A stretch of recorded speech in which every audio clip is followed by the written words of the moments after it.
Hey guys, this Muskaan. Welcome back to our channel real English. स्वागत है आपका real English में। आज मैं बताने वाली हूँ सजेशन के तौर पे जिनका बीए पार्ट थर्ड के स्टूडेंट है और जिनका पेपर 8 का एग्जाम होने वाला है।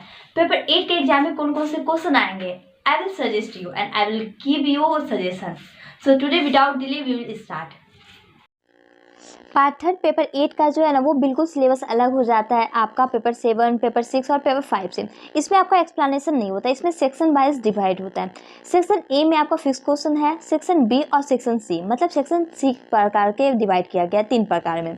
सेक्शन ए में जो आपका क्वेश्चन आता है वो क्वेश्चन आएगा आपका विक्टोरियन नॉवेल्स, जो कि 16 मार्क्स का रहेगा, या फिर उसी में और देकर के आ सकता है women novelist of Victorian period. इन दोनों में से किसी एक को मैचिंग वहाँ पे कर जाएगा, तो आप इन दोनों को कवर करके जाएंगे एग्जाम में।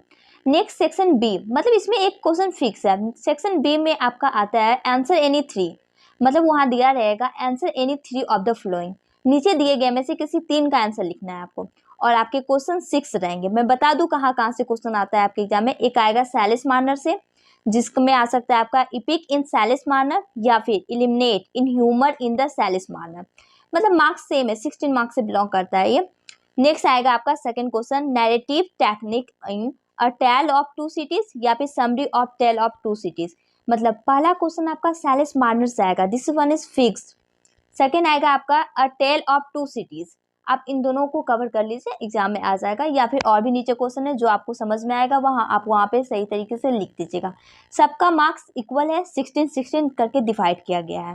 थर्ड नंबर में आपका आता है नीली डीन और कैथराइन का कैरेक्टर स्केच करने के लिए, या फिर उसी में आपका और दे करके पूछ सकता है Wuthering Height as a tragedy of love and revenge, या फिर वेडिंग हाइट समरी। मतलब इन तीनों में से किसी एक को आना है वहाँ, तो आप इन तीनों को कवर करके जाएंगे अगर ये आपको थर्ड नंबर बनाना होगा वहाँ तब, क्योंकि ऑप्शन ज़्यादा है, 6 ऑप्शन है, तो आपके पास चांसेस है ज़्यादा बनाने के लिए, बहुत ईजी है।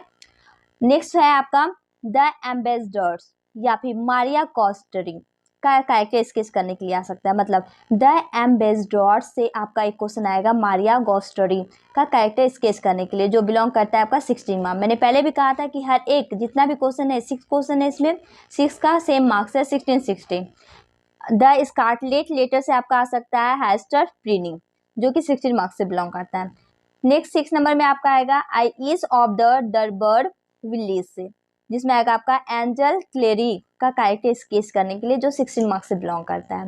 मतलब 6 क्वेश्चन मैंने बताया है, 6 क्वेश्चन में से जो भी आपको समझ में आए सब में से किसी एक एक को कर लीजिएगा। अगर आप 6 को कवर करके जाते हैं तो 6 में से किसी 3 तो आ ही जाएगा आपका एग्जाम में, परहैप्स की सारा आ जाए, तो आप इसको कवर कर लीजिएगा। नेक्स्ट जो आता है आपका शॉर्ट स्टोरीज से आता है, शॉर्ट स्टोरी लिखने के लिए दिया जाता है, जो कि 16 मार्क्स है। इसमें मैंने 3 बताया आपको, द बोटल इम, द स्टोलन सिगर कैश, और फिर द मॉडर्न मिलियनरी वाला ये आप कर सकते हैं, या फिर द बोटल इम्प, या फिर द स्टोलन सीजो कैश। मतलब इन तीनों में से आप तीनों करके जाएंगे तो तीनों में से किसी एक को तो आना है, जो आप वहाँ लिख करके आ सकते हैं, 16 मार्क्स मिलते हैं आपको। और लास्ट क्वेश्चन है आपका ऑब्जेक्टिव का, 10 × 2 इज इक्वल टू 20 मार्क्स। मतलब इस क्वेश्चन है 2 मार्क्स, प्रत्येक मार्क्स का 2-2 मार्क्स होता है, 10 क्वेश्चन पूछे जाते हैं, 20 मार्क्स होते हैं। मतलब इसमें सारे क्वेश्चन 16-16 मार्क्स के होते हैं, और एक 20 मार्क्स ऑब्जेक्टिव आपका हो जाता है। कुछ ज़्यादा हार्ड नहीं है इसमें, क्योंकि एक्सप्लेनेशन करने की जरूरत ही नहीं होती है, और जनरली जो फिक्स क्वेश्चन है जो कि मैंने बता ही दिया आपको, तो बस उसी को अगर आप कवर करके जाते हैं तो आपका मार्किंग ज़्यादा आ सकता है, आपको मार्क्स अच्छे मिल सकते हैं। If you wanna good marks then you must follow these question answer, and I hope you got understand. Thank you so much for watching my channel.